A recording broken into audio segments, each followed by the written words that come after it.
Coach, congratulations. Tremendous performance by your athletes at the conference championship. So let's start with the women. Tell me a little bit about their championship day. It was a real nerve-wracking day. As a coach, during the early part of the season, you really hope that everything that you're doing is preparing the athletes to peak at the conference championships at the right time. And throughout the season, each meet, the kids are getting faster and faster, and you're excited about it, but you still want them to perform. As a coach, you can give them all the tools necessary, but they have to go out there and execute. So to watch them perform the way they did was great. Nerve-wracking, but great. Going into the thing, you have certain athletes that are at the top in their various events, and you're going to get sort of a baseline of points, but obviously to win a team title, we've got to get some points from some different places where there's some people that maybe stepped up and peaked a little bit, got you some big points. Definitely.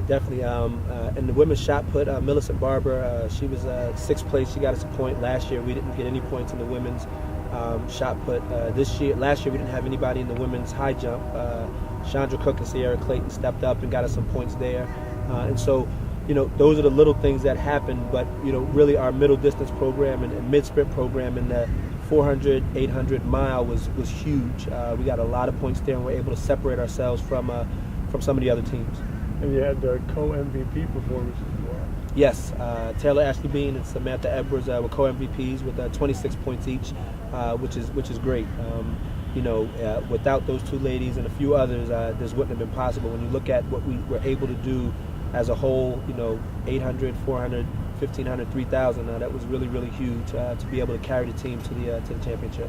You knew coming into the season you had athletes on the women's side that competed at nationals, so people around the conference know that you're going to be competitive. You have to peak at the right time to win it, but you're going to be competitive. On the guys' side, 10 points in last year's meet. 83 this time. That's a really a jump. Yes. Last year I remember sitting down with the guys at the end of the meet before we left and told them we had only been together and been training about 6 weeks in terms of the season, the indoor season. And I remember looking at them and telling them they were much better than what they showed. And so we were all kind of disappointed. They came back last year during the outdoor season and maybe scored about 40 or 50 points. And going into this year, we knew that they were much better than last year. And so that 76-point swing may have been surprising to a lot of people, but the men on the team, as well as the coaching staff, we knew that we would be in a position to, possibly win it. St. Augustine is a really good team, and they got a lot of points in places where we had hoped to kind of combat and get some of those points. But I think that it was a tremendous job for them to score 10 points last year, and then 86 points this year was just an amazing accomplishment by the team as a whole. Where were some of the places where you jumped up and got those points? In the throws, we had 2nd and 3rd. Ray Rios and Darian Kearney in the shot put. Chris Henry came up really big in the 5,000. He won that. He was 3rd in the mile. He anchored the DMR to 3rd place. Justin Pittman and Prince Owusu-Mensah, 2 freshmen, were 2nd and 3rd in the 800. And so we got points from our triple jumpers. It was pretty much across the board. Our pole vaulters took 1st and 2nd, and then 3rd place in the multi. And so it was a total team effort, on the track, on the field, in the jumps. We really pulled together, and the great thing about it is, everybody on that team is back, along with anybody that comes in for the recruiting class. So we're really, really excited about the future for both the men's and the women's teams here at Virginia State. In the immediate future, you have athletes qualified already for nationals. What's left with your indoor season as far as getting that ready? We have a few last chance meets that we're hoping to go to make sure we solidify our qualifiers for nationals. Nationals will be the 2nd week in March out in University of Minnesota, Mankato. And so we're hoping that we have individuals in the 200, 400, 800 on the women's side, along with the triple jump.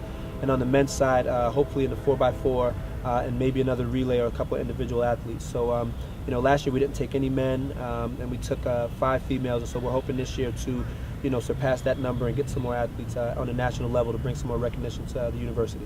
And the weather today reminds folks that the outdoor season right around the corner. Give us a little preview of what you're hoping for there. Based off of last year, what we did outdoor and the team really buying into the program and wanting to do better, we're really excited.